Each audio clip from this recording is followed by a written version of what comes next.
Julius Caesar, Book 5, Chapter 43. On the seventh day of fighting, when a very great wind had arisen, with the very great wind having arisen, they began to throw hot balls or bullets from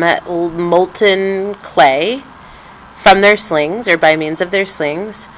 and they began to throw heated javelins onto the houses, which had been covered with straw, in the Gallic fashion or Gallic custom. These, the houses, caught fire quickly and scattered the fire by means of the size of the wind into every place of the camps. The enemies, with a great shout, as if victory was already born, was already brought to bear and was secure. The enemies, right, with that, they began to drive their lead their towers and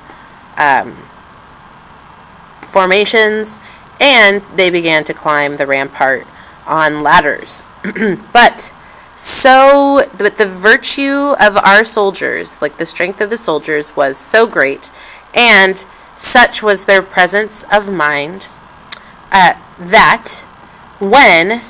they were being burned from every side, or from both sides, by very great flame, and they were being pressed by the multitude of spears,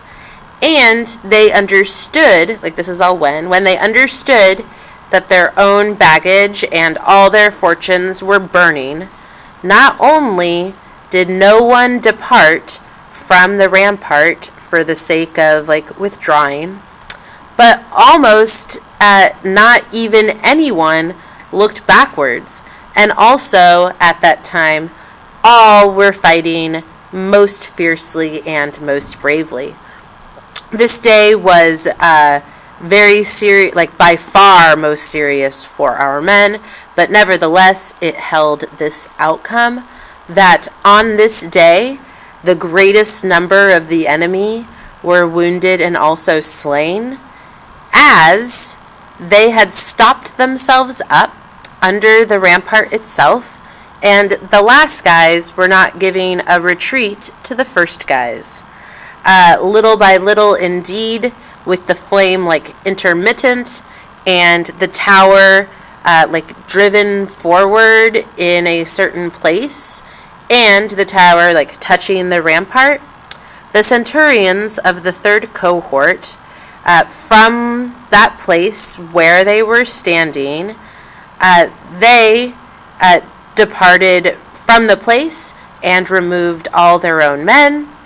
They began to summon the enemy by means of gesture and voices, if they were wanting to enter,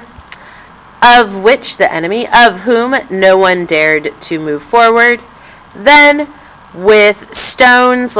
having been thrown from every part, they were dislodged, and the tower was set on fire.